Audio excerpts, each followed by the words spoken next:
In September 2015, Nepal adopted a new constitution, marking a significant milestone in its democratic journey. However, this move wasn't without controversy. The constitution divided Nepal into 7 federal provinces, but many ethnic groups, particularly the Madhesi and Tharu communities in the southern Terai region, felt marginalized by this new political arrangement. Their protests led to unrest, especially along the border with India. India, closely monitoring the situation, expressed concern that the violence could spill over into its neighboring state of Bihar, which shares strong ties with the Madhesi population. Tensions between Nepal and India escalated, with Nepal accusing India of imposing an undeclared blockade cutting off crucial supplies like fuel and medicine. India, however, denied the accusations, blaming the supply shortages on the protests happening within Nepal itself. There is no blockade by India on Nepal, either official or unofficial. In fact, all border posts remain open and there are long lines of trucks and containers waiting to enter Nepal. Every day, a number of trucks are also entering Nepal from various border crossings. There are, however, obstructions at several entry-exit points. These obstructions, you know very well, are due to the unrest, protests and demonstrations entirely on the Nepalese side. Despite India's official denial of imposing a blockade, the reality on the ground painted a different picture. In Nepal, there are a lot of stone pelting incidents. A lot of trucks have been attacked. I'm scared to drive to Nepal. I won't go. For 6 months, Nepal faced crippling shortages of essential supplies like fuel, medicine, and food, with trucks unable to cross the border from India. Long queues formed at gas stations, hospitals ran low on critical supplies, and everyday life came to a grinding halt. This wasn't just a matter of internal protests in Nepal anymore. It was clear that something bigger was at play. In this interview with Mr. Baral, editor of the Kathmandu Post, we explore the blockade further, question whether India really is a democracy, the current state of India-Nepal relations, Nepal's journalistic freedom, how much Nepalese people know about Bangladesh, and much more. In 2015, there was a devastating earthquake in Nepal, in which nearly 10,000 people were killed. Many times that were homeless. And it was a very dire situation. At that time, Nepal had been trying to make a constitution for nearly 10 years. The first constituent assembly we elected in 2008 was supposed to draft the constitution in 2 years. But it had been nearly 9-10 years and there was no constitution, there was constant political bickering. So when there was the earthquake, the major political parties got together and they said, look, nothing is going right. So they came up with a constitution and it was put in a little bit of a hurry. Mostly the residents of Pradesh, the areas adjoining India, who felt that their aspirations were not addressed by the blockade, by the constitution. So they started protesting in the southern belt of Nepal. And India supported the protest. So one day, the goods stopped coming from the main Indian borders. India said it had no role in it because the Madhesis were blocking the main border points. The Madhesis said, look, we have no hand, we are protesting, but we have no hand in blockade. But it was an Indian blockade. Had India wanted, we would have had, the supply would have resumed. So that is a very brief background of why the blockade happened. And so when there was a blockade, about 80-90% of our imports come from India. Right? Everything from fuel to eatables. So there was a massive shortage of fuel, first of all. And people started rationing fuel. And gradually there was shortage of other things too, eatables. It was never a dire situation as in we ran out of food to eat. We didn't know what was happening. We didn't know. India was even denying that it had placed a blockade.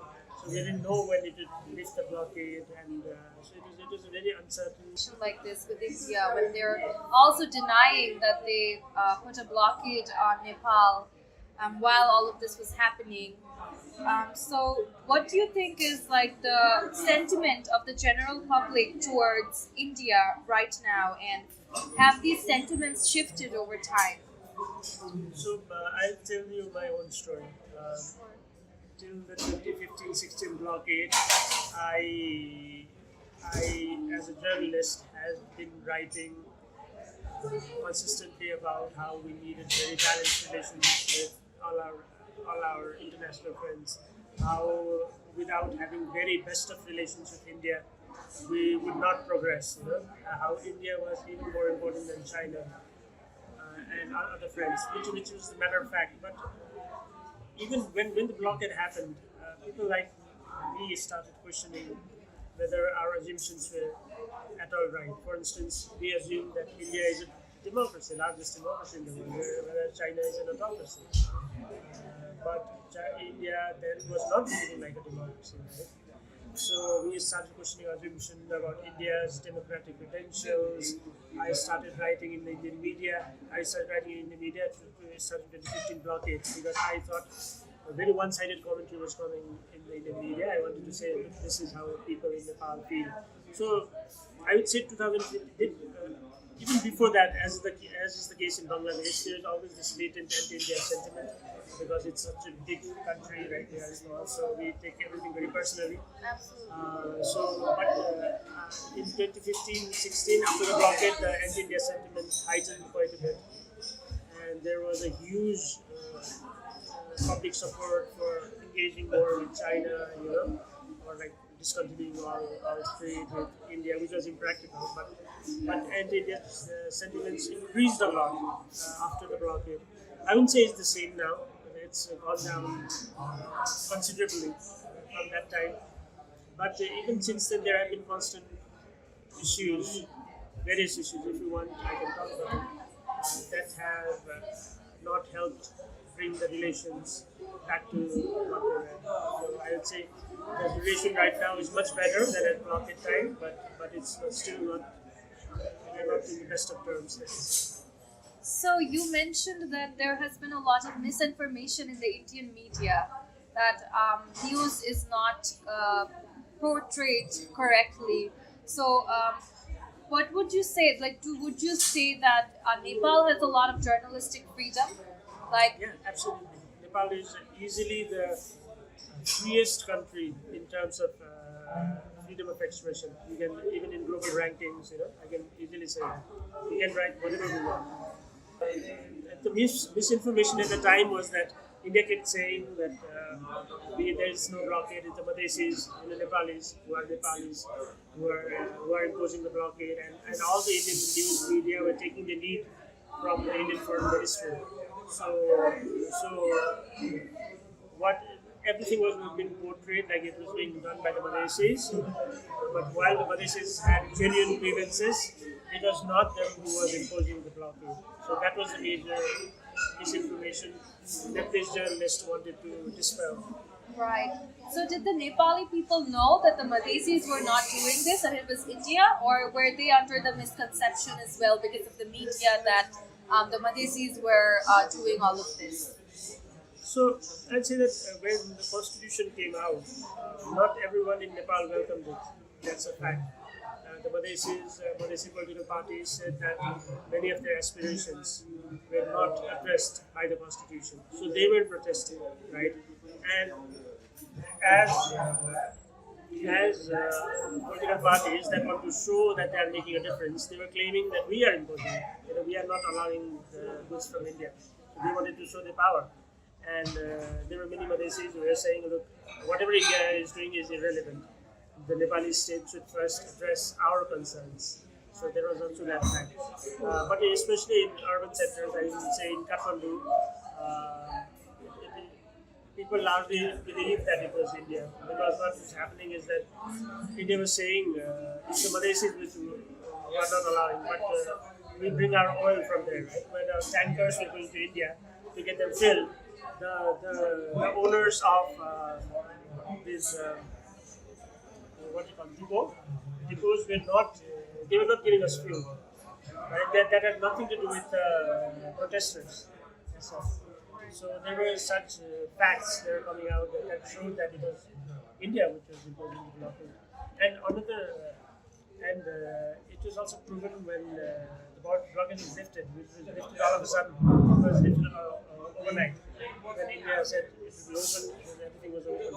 So if it was the protesters, then when India wanted, it couldn't have opened the borders. So when the blockade was lifted, it was lifted all of a sudden. Yeah, so it could not have been the Madhesis that. No, it could not have been the Madhesis by themselves. No, they didn't have that wherewithal. So you mentioned that there were some other issues over the years regarding India that shaped the perspective of India to the Nepali people. Could you talk a little bit more about those issues? So like I said, India is a huge country. We are a very small country, a huge population. We have no open border. Right. So open border means that people can come and go as they want. And many people feel that, Nepal would be inundated by the Indians. Because just imagine if just 10% of their population comes, that there are bigger population than Nepal, even 5%. So that kind of fear. And even traditionally, India has had a very big role in the political revolutions in Nepal. No political revolution in Nepal has succeeded without India's role. So whatever happens here, India, whatever big happens here politically, India has a role in it. So, so this kind of misgivings, misunderstanding was building over the years, and which became most acute during the time of the blockade. So, what would you say that there still are some lingering tensions or unresolved issues with India that continue to affect like the bilateral relationships of those two countries, and like what basically is the current state of Nepal and India relations? So, Nepal and India will always have issues because our relationships such that just asymmetry and lack of mutual trust that brings. So what happens is when there was a blockade, when we promulgated the constitution, there was a blockade, and following that, the communist parties came to power in Nepal, and the communist prime minister, who is also the prime minister now, T.P. Sharma Oli, so what he did was he placed a map of Nepal in the constitution, a map that shows the territory of Kalapani. So Kalapani is also claimed by India. Right. So the map shows it as Nepal's, right? We claim it's Nepali part. So that was incorporated in the constitution. So once that becomes a part of the constitution, it cannot be changed. So India was not happy with that. So that created a lot of misunderstanding in India. And to solve border problems, to resolve outstanding issues, the two countries had formed what is called Eminent Persons Group, EPG. We prepared a report, and India has refused to accept the report. It has suggestions on how we can remove lingering tensions and disputes. India has refused to accept it. So that kind of thing, that has also created a lot of animosity in Nepal. So I think the problem right now is India feels that, especially the communist parties in Nepal, they are more inclined towards China. They are not committed to protecting Indian interests in Nepal. And Nepalese feel that India is getting more and more overbearing. It is, for instance, all of our major power projects. Hydropower is Nepal's major foreign exchange earner. Now India is building them. It will not allow others to build. So that kind of thing is creating constant suspicions and tensions between the two countries. But I would say so. But again, a lot of this is natural, and given our asymmetries, given our history, so a lot of these differences are very natural as well. India was not happy with the change in the constitution of Nepal in 2015. Bangladesh has also had a very big shift in political power recently.